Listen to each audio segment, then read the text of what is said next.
War pugs. So today I'm feeling a little bit under the weather, but I saw something. I wanted to check it out, so here we are. This is a request from Gray115, and this is what if Magnus surrendered to Leman Russ on Prospero? Well, it's a really good question. Majorkill's here to answer it. I'm going to pop in with my own little tidbits, but frankly, if Magnus surrendered to Leman Russ on Prospero, things would have been a lot better if he hadn't been sitting there basically beating himself half to death with guilt and doing things that didn't make any real logical sense. Magnus was a really sad boy after he busted up the Emperor's entire spot, and he could have turned everything around, but he decided, hey, why not? Let's just screw up and find out what's about to happen. Warpugs, Magnus did a lot of things wrong, but at the same time, Leman Russ is still Leman Russ. Let's get into it.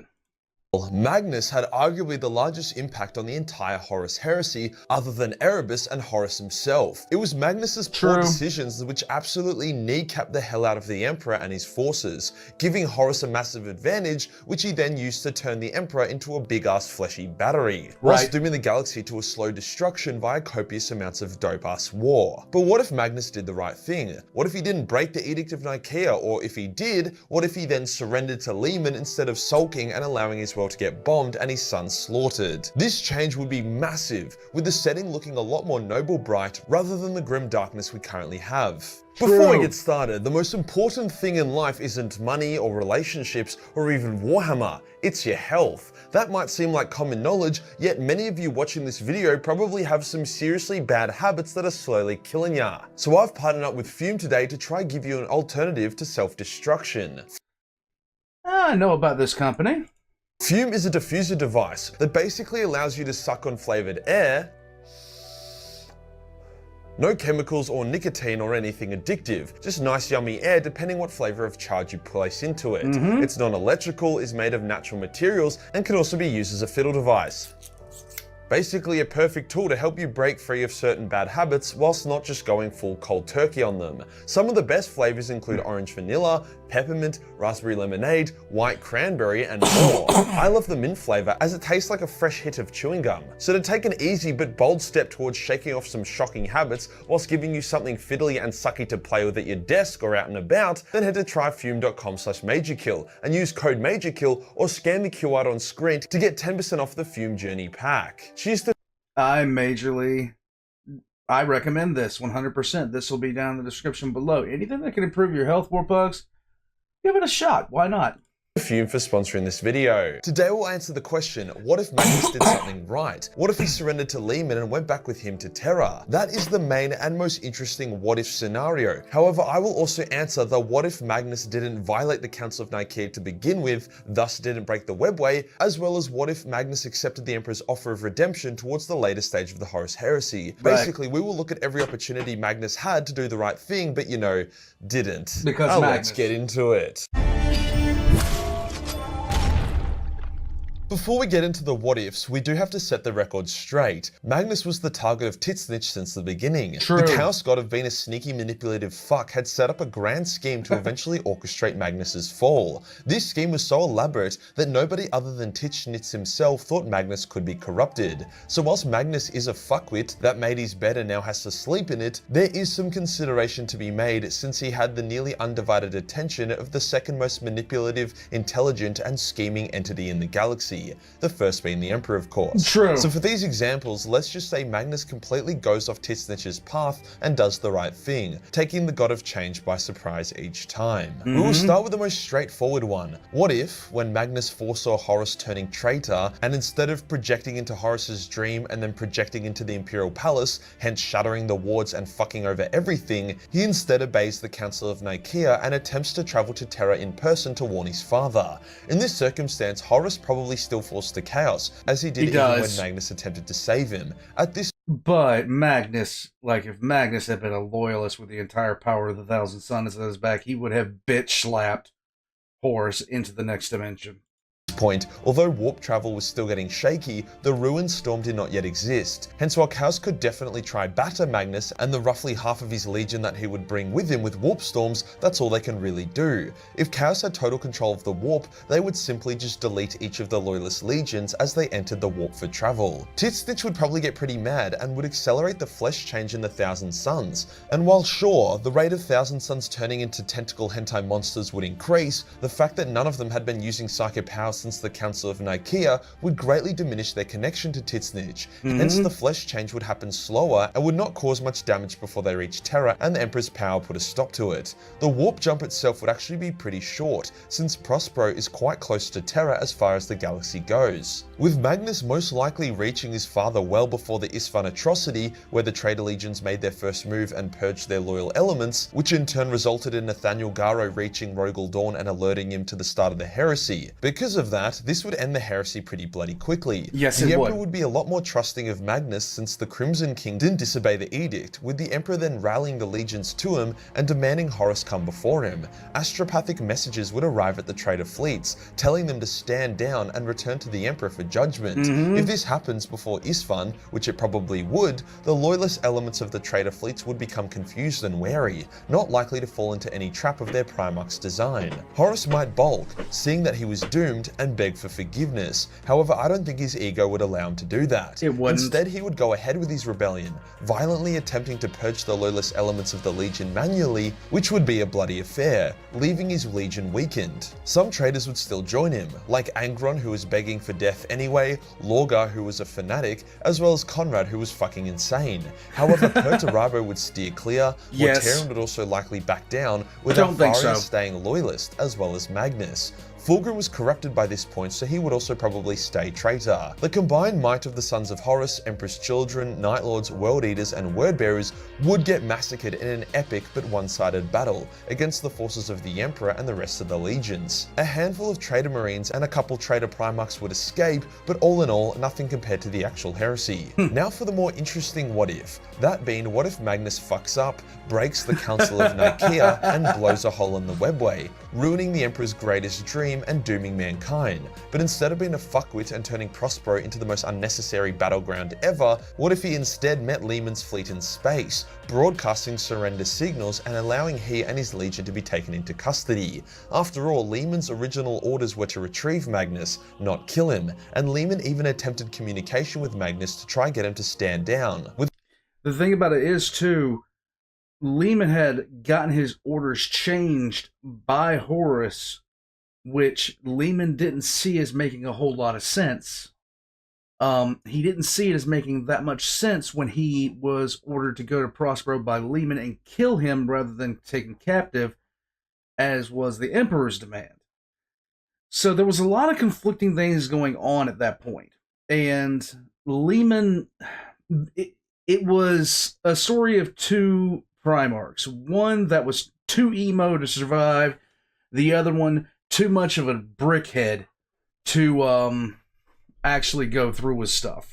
With Constantine Valdor also not being keen to fight Magnus. Remember, the Custodians and Sisters of Silence only got involved when the Thousand Suns started using fucked up warp sorcery on the Space Wolves, so the surrender would be taken well. The Thousand Suns Legion would also be taken into custody, at least all the Psykers, with the non-Psykers most likely being allowed to remain as a garrison on Prospero. Titsnitch would be shitting himself and would begin employing a number of contingency plans to try stop them from reaching Terra in one piece. There would be a warp storm thrown at them, nothing big enough to kill them, but definitely enough to slow them down. The Changeling, or that other weird shape-shifting demon thing that was manipulating the Space Wolves, which to be honest was probably the Changeling, would also come on board the ship taking Magnus back to Terra, with the goal of sowing chaos and trying to get the Space Wolves and Thousand Suns to do battle. At this point, the flesh change would also accelerate in the Thousand Suns Legion, further causing tensions and issues as Valdor and Russ would be culling the flesh change Marines, whilst Magnus would be trying to save them. It would honestly be a fantastic book in its own right, similar to the Flight of the Eisenstein. The problem with Russ taking Magnus and the Thousand Suns captive would be the inability of the Space Wolves to pretty much act civil for any damned reason under the sun. So, yeah, Magnus could surrender, everything like that. But the problem is the wolves don't know how to. The wolves don't have diplomacy. They have stupidity when it comes to diplomacy. The wolves in 40k are much more suited to this, and I could see it happening where Magnus could surrender to 40k wolves, and they would have been fine with it, like 42nd Millennium wolves, and they would have treated them with some fashion of respect. But I just see 30, like the Space Wolves of 30k, just legitimately going out of their way at every single point in turn to pick fights and to be dicks for no reason other than to be dicks, and eventually it would boil over into a fight on board the Space Wolves flagship. Tensions would boil over and there would be some serious conflict between the Primarchs, with Valdor trying to hold everything together, especially when Magnus would try to tell Leman that Horus was a traitor, sending Leman into a rage and calling Magnus a liar. The Alpha Legion would also still get involved like they did in canon when they attacked the Space Wolf fleet, adding even more complexity to it. However, with the wolves at full strength, thousands of Thousand Sun Psykers, a loyalist Magnus, and Valdor with his Custodes, the Alpha Legion ambush would be crushed. All in all, despite it being one hell of a struggle, I do believe that the Primarchs would overcome their personal issues as well as the machinations of the Changeling, Alpha Legion, and Titsnitch to emerge from the warp back to Terra in one piece. There's a good chance that during it, the truth of Horus's betrayal would become obvious to Leman and Valdor, as Titsnitch plays its hand in a desperate attempt to stop them, as well as the Alpha Legion's ambush. So with our merry band of heroes returning to Terra, they would be able to convince the Emperor of the heresy, with Leman, Magnus, and Valdor all agreeing on Horus's betrayal. The Emperor would see the truth in this, but with the time it took for Leman to get to Prospero and then bring Magnus back, the Isvan atrocity would have already occurred, with Nathaniel Garo already on his way to tell Lord Dawn about it. It's hard to say if the Isvan drop site massacre would have played out the same. It really depends on how long it would take for our heroes to get back from Prospero. If the drop site massacre hasn't happened, then Magnus's foresight, as well as the fact that the Space Wolves were on Terra in full force, could have gotten the Loyalists to slow down and be wary of the trap, allowing the Space Wolves to join them before engaging. However, all of this is just carrots and peas compared to the biggest change. With Magnus and his legion on Terra, the burden of the Golden Throne would be lifted from the Emperor. He would be free to travel into the Webway at the head of his golden army of Custodes and Sisters of Silence. With him at the lead, the demons would be pushed back, with the Emperor potentially even being able to seal the breaches in the Webway. This was the biggest thing that caused the most issues when it came to the Horus heresy, is the Emperor was completely and totally sidelined from the entire event. He was completely and totally taken off the board unintentionally by Magnus. But if he had been allowed to get up off the throne, refresh the wards, everything else that he needed to do, he probably could have repaired the damage to the Webway project. Or at the very least plug the hole, so he could continue his research and eventually get back to it. But with him being unable to leave the throne, or else, with him being unable to leave the throne, it turned a bad situation into an absolute crippling injury to the Imperium. The issue in canon was that due to the wards of the palace and the Webway being breached, the Emperor had to bust these balls holding it together while he desperately hoped that his custodians could push back the demons without him. When he was able to briefly join them after sacrificing 1,000 Psykers, he annihilated the demonic hosts, but had to withdraw as it was too little too late. However, with Magnus sitting on the throne, something that the law states Magnus is capable of without dying, the Emperor would be free to retake the Webway. This would still mean the Emperor is unable to physically join the heresy, just like in canon, which would result in a lot of the same stuff happening. The Shadow Crusade in Ultramar, the Thamus Crusade between the Lion and Curse. Overall though, it would probably be more in favor of the Loyalists, since Leman's legion is intact, and if the Thousand Sons were able to stabilize their gene seed, maybe with the help of the Grey Knight project, potentially having their gene seed modified with the Emperor's own DNA, then that also would be a very powerful force to be reckoned with. The traders would probably still reach Terra, however it would take longer, there would be less of them sieging Terra, they would be relying on Chaos a lot more, and there would be more defenders, with the Emperor able to take the field of battle whilst Magnus would keep the Golden Throne running, overall resulting in Horus's defeat a lot sooner in the siege, with Sanguinius and the Emperor surviving. Basically what I'm saying is that even after Magnus took a steaming shit on the Webway project, it was still salvageable through the combined effort of the Emperor, Malkador and Magnus, with the Thousand Sons potentially lending a hand. It was the total loss of Magnus which truly doomed it. But what if Magnus was redeemed late into the heresy? In canon, Magnus travels to Terra to try find his noble shard, and he ends up speaking with the Emperor. The lore regarding this meeting is a bit confusing, as Magnus believes that the Emperor offered him redemption, but he would have to give up the Thousand Sons and take on a new legion. Right. However, Vulcan says what really happened was that Blood Ravens. Magnus begged for forgiveness, but the Emperor told him to get fucked. Let's just say that the first scenario is correct, where redemption is offered but Magnus rejects it, but in this version, Magnus accepts. It's too little too late to save the Webway project or have any real impact on the overall heresy. However, it does mean that the Emperor can leave the Golden Throne and put Magnus on it instead. This would at the very least keep Malkador alive, and potentially even Sanguinius and the Emperor. So whilst we would get a better ending than canon, it would still be an absolute slog. Overall, if at any point Magnus had done the right thing, the entire setting would look very different, ranging from noble bright to considerably less grimdark. True. So when people say Magnus did nothing wrong, punch them in the face and force them to watch this video. If you enjoy the video and you want to support the channel, then Patreon is the place to be, where there's not only a boatload of Battle Mace 40 million hentai, but also a bunch of live action nude cosplays. Oh my Hit the subscribe button and hit the real subscribe button for more What If content. Join the Discord for more memes and I'll see you in the next one. Peace. So Magnus, it was a very annoying thing to read how they changed the story of Magnus and the Emperor, right? Like the very next book. It was actually blisteringly annoying when I saw that. And I don't know which one to believe at this point. I prefer to believe the one where Magnus was offered redemption. I prefer to believe that wholeheartedly. Because it doesn't make sense for the Emperor to shoot his own foot off.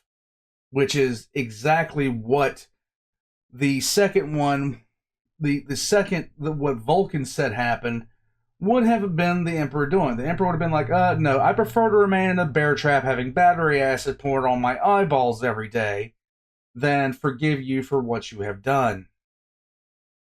It doesn't make any sense, man. It makes zero sense. It makes negative sense. As far as the other stories, like the other opportunities, Leman taking Magnus' surrender, I see that going excessively poorly because there isn't a Space Wolf in 30k that seems to have a grasp of tact at all. And there isn't a Space Wolf in 30k that seems to be able to realize that maybe running my mouth would be a bad idea right now for all things considered. When a Space Wolf walks up to two Primarchs and is like, hey, you know, I'm going to take a shot at you because I'm still angry, you know, that the honor from you knocking out my Primarch hasn't been settled in my head yet.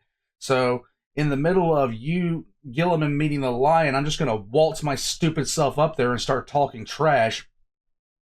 Personally, I don't think that would key out because the wolves would just sit there and just talk and talk and talk until finally a Thousand Sons got tired of them and decided to invert their head and their anus. And when they did that, there would be a big war going on board. You know, it's just so annoying. I hate thinking about 30k wolves. I can't stand thinking about 30k wolves because of that simple fact. Nowhere in the entirety of that series did I see a Space Wolf acting in any way, shape, or form that can be considered... I'm trying to come up with a word that means... basically, they're not acting like a person that you want to punch in the face repeatedly.